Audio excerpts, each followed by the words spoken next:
Welcome to the first lecture in the online course in International Marketing. In these lectures, we will go over theory from the book. We will also deal with some case studies, and we will try to integrate these so that you will have the same type of experience with your lectures as people do in their classes. Let's begin.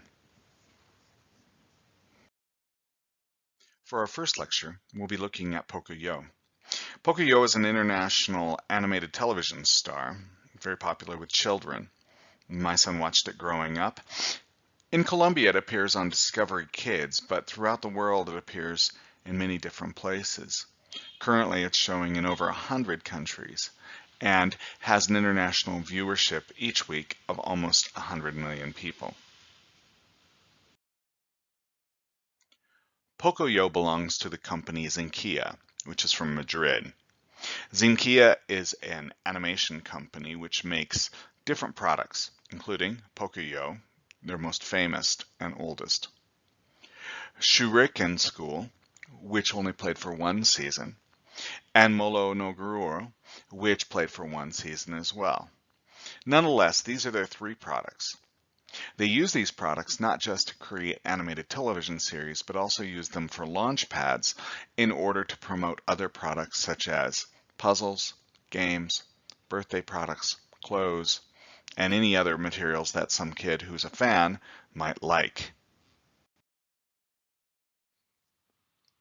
Currently, Pocoyo is running in 120 countries, including the Philippines, Indonesia, Argentina, Croatia, and the United States. There are over 2,000 licensed products, and these products are licensed to different companies throughout the world. When a company like Zinquilla licenses a product, it gives another company in another country the right to sell the products or, in some cases, make the products. Zinquilla, or the company that's offering the license, will get some type of a royalty or percentage when each product is sold. What we want to do when we look at a particular case, whether Pocoyo or some other case, is we're trying to integrate theory into our perspective of the product and service. We know that companies move abroad, but in order for us to be better business people, better academics, or in order just to make more money, we can be informed by theory, and this can help us make better decisions when we move internationally. So let's look at some theory, not only from the book, but some additional theory that can help us look at and analyze the activities of Pocoyo. The core theory that many students learn in their first marketing course is the 4 Ps. The idea of the 4 Ps is that when we go and market, we have to think about 4 particular things: price, place, product, and promotion. However, in this course, we're going to use the concept of the 7 Ps. The 7 Ps adds a couple other ingredients that become important when we're trying to do our marketing plans. So, people, for example, do you like the person who cut your hair? That's integrated into the product, and it's integral in the entire experience. Process. Do you like the process of getting your hair cut? Some people like to go into a barber and get their hair cut very fast. Other people like an entire experience where they have cocktails, tea, get their nails done, have a permanent, and maybe gossip while they're there. Last, physical evidence. You have to have some type of physical evidence that you have a product or a service. Now, sometimes we see this as conspicuous consumption, that people buy things just to present the idea that they have the money to buy certain things. At other times, let's say you're going into a hair salon, you have to have better hair when you come out, or you have to look a little different when you come out. If you do that, then in fact, you're going to have some type of physical evidence. Another key concept in marketing that we often deal with is value proposition. What is the value that a client receives from a particular product or service? Now, in international marketing, oftentimes we deal with different types of companies. Much of the theory about international marketing deals with LSEs, which appears in the book. LSEs are large-scale companies. SMEs, or pymes in Spanish, are small to medium-sized enterprises. But we also have to deal with multinational enterprises, large conglomerates that work everywhere in the world. Small and medium-sized businesses have limited resources and often have an emergent strategy. In other words, they're going to have a strategy that's very entrepreneurial, or it's owner managed directly. Many times these are very informal organizations, and they take risks, but they're sometimes not aware of the degree of risk that they're taking. Okay, they have very high flexibility, which makes them great tools to move internationally. Large-scale enterprises have many resources, and they have many resources which they've used to internationalize. Normally, large-scale enterprises have very deliberate strategies and adaptive decision-making, which means they can change their decisions as they go along. However, they're not very flexible and often suffer from the weight of their own size. Multinational organizations are international conglomerates that often have many types of businesses and often have many different brands. Many times, multinational organizations have branches which we call subsidiaries. These subsidiaries can be completely independent from the main company. Another issue that we deal with when we go international is the idea of globalization. Globalization is a cultural idea that our world is becoming smaller and the tastes, interests, viewpoints of different people in the world are closing in and becoming somewhat similar. Localization is when a business is going to try to change their product or service in order to adapt to the local market. Collectively, this book calls this glocalization. Glocalization is the idea that you can be both a global company acting in a very universal manner, and at the same time you can serve local needs. This leads us to three theories that we will talk about significantly in the course: globalization of markets, globalization of production, and globalization of tastes. Globalization of markets is when our markets become global. For example, Coca-Cola, their market is the entire world. It's not one particular country, but it's in the entire world. Globalization of production is Coca-Cola's ability to make their product or service anywhere in the world. In Colombia, Coca-Cola is made by FEMSA. FEMSA is able to produce Coca-Cola in Mexico, Central America, and in Colombia. By extension, Coca-Cola is also able to make Coca-Cola anywhere in the world. Last is globalization of taste. Gradually, different people in the world are starting to have the same tastes. People in Mexico like Coca-Cola, people in Germany like Coca-Cola, and people in China love Coca-Cola. People around the world are starting to have similar tastes. Nonetheless, when we go international, oftentimes we have personal filters or personal viewpoints that we have to deal with. One of the classic ways we look at filters is the idea of the looking glass effect, which was originally, came in the 1910s by Cooley.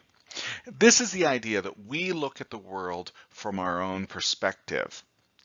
In a personal sense, we might say, I have a certain personality because of the way my father looks at me, or how my girlfriend sees me, or how my older brother sees me, or how my ex-girlfriend sees me. My ex-girlfriend may hate me, so when I'm around her, I'm going to act a certain way. On the other hand, my mother and father may see me as a very nice, wonderful person.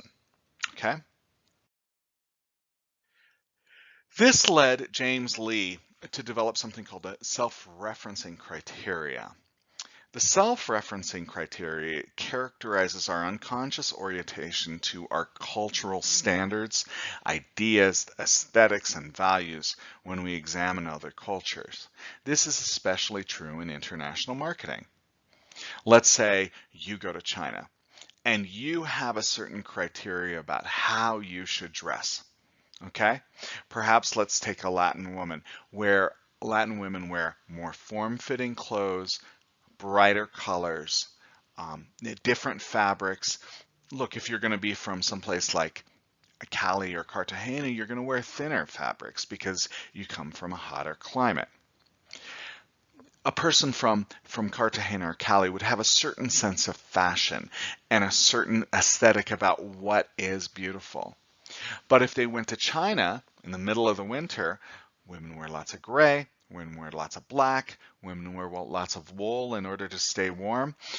They're not form-fitting clothes because they layer clothes. In other words, they wear long underwear and they wear pants over the top and maybe sometimes two pairs of pants over the top. The aesthetic is very different.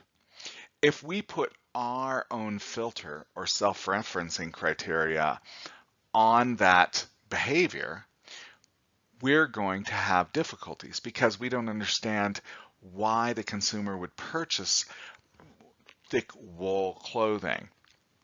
Thus, we have to guard against the looking glass effect, in other words, seeing the world as it looks to me, or the self-referencing criteria where we can't look at the actions of another person because we're referencing our own behavior.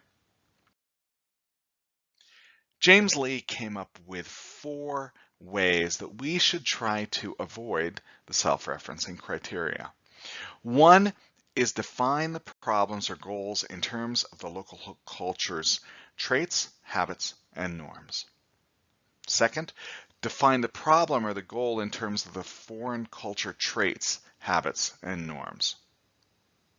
3rd, isolate the self-referencing criterion influence in the problem and examine it carefully to see how it complicates patterns. Finally, redefine the problem without the self-referencing criteria. Then solve the problem for this foreign market situation. Okay? Again, define the problem in terms of the home country traits, define the problem in terms of the foreign country traits, isolate the self-referencing criterion, and finally, redefine the problem without the self-referencing criterion. Another theory that becomes critical in this course is the idea of the simplified value chain. Holland adapts the traditional value chain, the value chain you should have used in operations management or strategy, and he simplifies it in order to make it more applicable for international companies.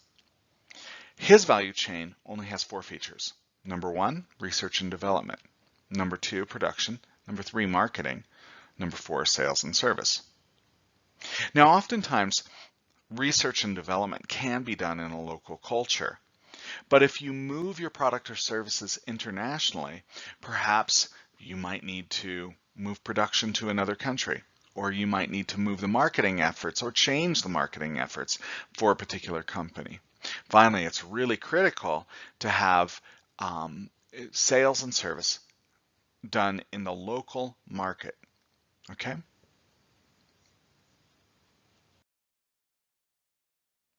This can be true for Zinquia. Zinquia's upstream activities, particularly the research and development and the production, are done in Spain. Now, traditionally, Granada Ventures from UK has sold Pocoyol internationally. They control the downstream activities, including marketing and sales and service. Please remember these concepts of upstream activity and downstream activity, as they're highly likely to appear on examinations. Beginning in 2017, Aki Media became the master franchisor for East Asia. They worked together with Zinkia in order to distribute not only programming, but also in order to license products and services around East Asia.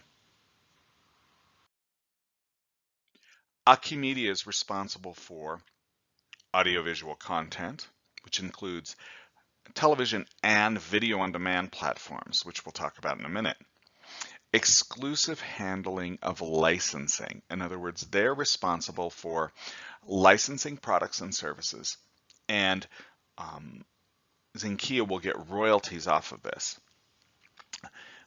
Aki Media has the merchandising rights for toys, publishing, and apparel.